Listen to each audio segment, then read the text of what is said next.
So here's part 2 of the 1.8 note. We are going to be talking about the discriminant. So basically the discriminant tells how many solutions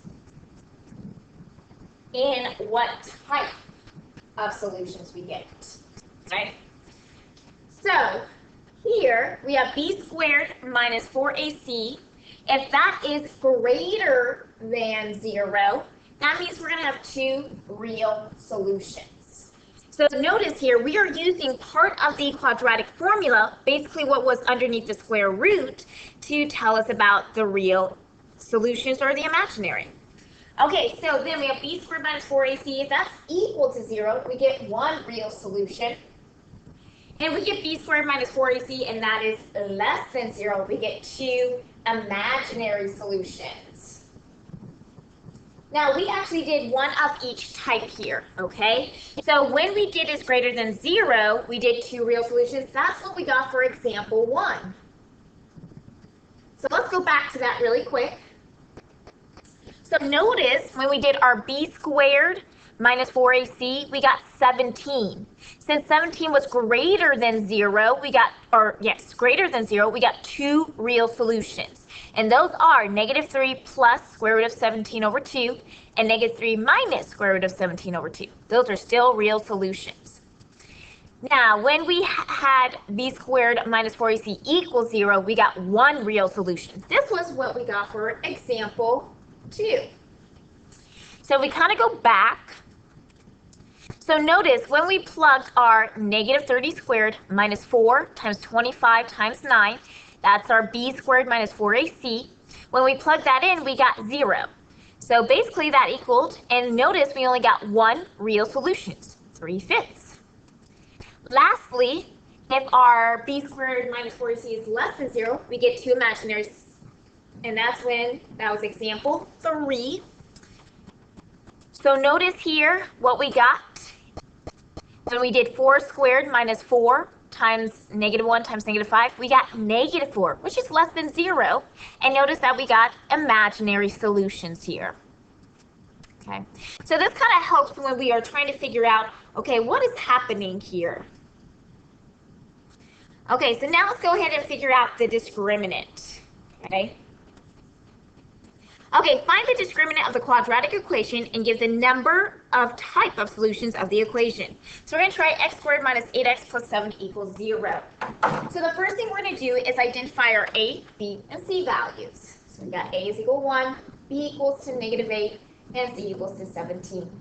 Now we're going to plug it into that formula where we had b squared minus 4ac. So b squared is going to be negative 8 squared minus 4 times 1 times 17. And of course, you can just plug this into your calculator, so I'll show you it for this one.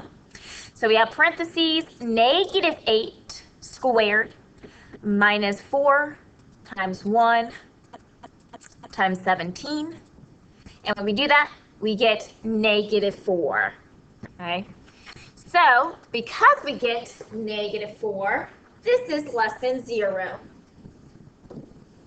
So because it's less than 0, what is happening? We get 2 imaginary solutions. So now let's talk about what is actually happening on the graph when this occurs. Okay? So in this case, our graph does not cross the x-axis.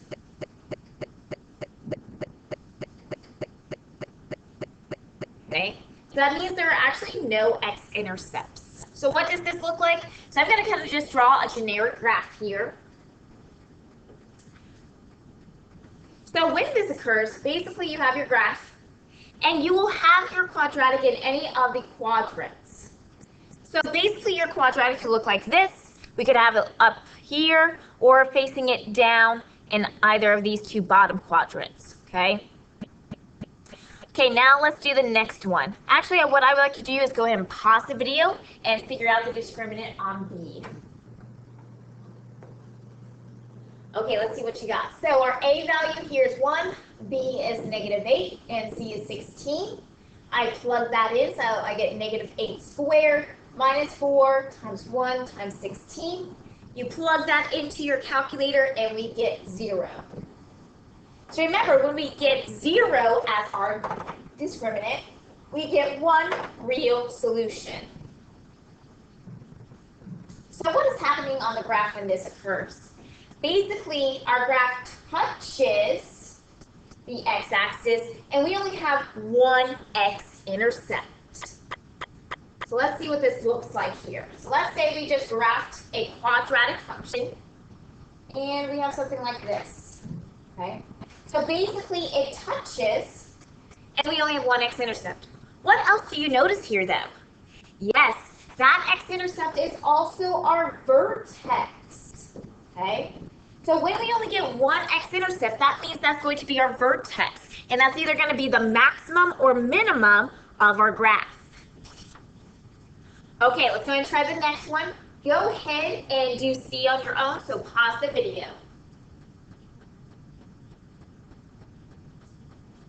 Okay, let's see what you got here.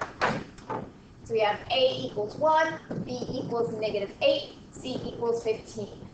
So we have -8 squared minus 4 times 1 times 15.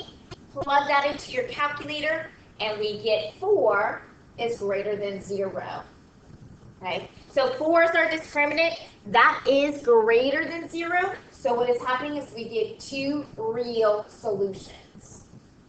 So what does this mean? That means our graph crosses the x-axis, and we get two x-intercepts. So what does this look like if we actually just sketched a graph? Okay, of course it can look like this.